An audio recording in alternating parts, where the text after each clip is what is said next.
Il-maġġoranza tal-poplazzjoni hija kontra li ssir lockdown biex tkun miġġielda l-imxija tal-COVID-19 hawn Malta. Dan ħareġ mis-istħarriġ tal-MaltaToday li kien ippubblikat il-Ħadd li żvela wkoll li anke s-sitwazzjoni preżenti tal-pandemija 53.3% tal-parteċipanti huma kontra l-lockdown. 37.6% huma favur u ftit aktar minn 9% qalu li mhumiex ċerti. L-istħarriġ sar fl-isfond ta' żieda fil-każijiet attivi tal-COVID-19 mhux biss f'Malta.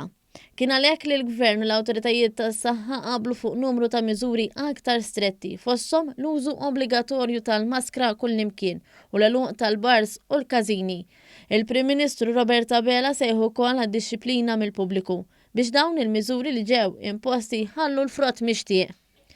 Il-MaltaToday innotat li l-aktar persuni li huma kontra l-lockdown huma dawk ta' bejn it-36 u l-50 sena li normalment huma persuni b'karriera u familja u anke responsabilitajiet finanzjarji. Fil-fatt kważi 60% ta' dawn huma kontra l-lockdown f'Malta u terz biss jaħsbu li bħalissa din hija soluzzjoni. 52.5% tal-parteċipanti li għandhom bejn 18 u l-35 sena wkoll huma kontra l-lockdown f'Malta u 39.9% jemmnu li hemm bżonna. Fl-istess ħin, 51.9% tal-parteċipanti li għandhom bejn il-51 u l-65 sena ma jaqblux mal-lockdown.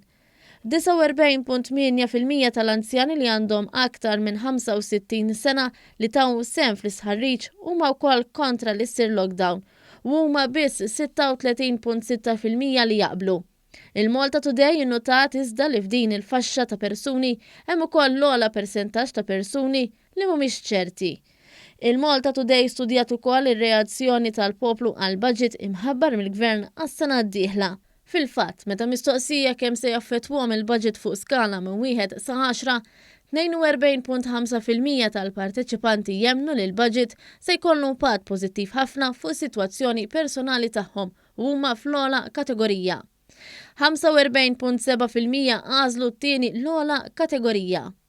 Mistoqsija dwar l-impatt tal-budget fuq il-pajjiż, 52.8% għażlu l-ogħla kategorija u 33.9% għażlu t-tieni l-ogħla kategorija. Kienu notatu ukoll li 70.7% tal-persuni li fl-aħħar elezzjoni ġenerali votaw lil Partit Nazzjonalista jemmnu li dan il-budget se jkollu impatt pożittiv fuq il-ħajja personali tagħhom.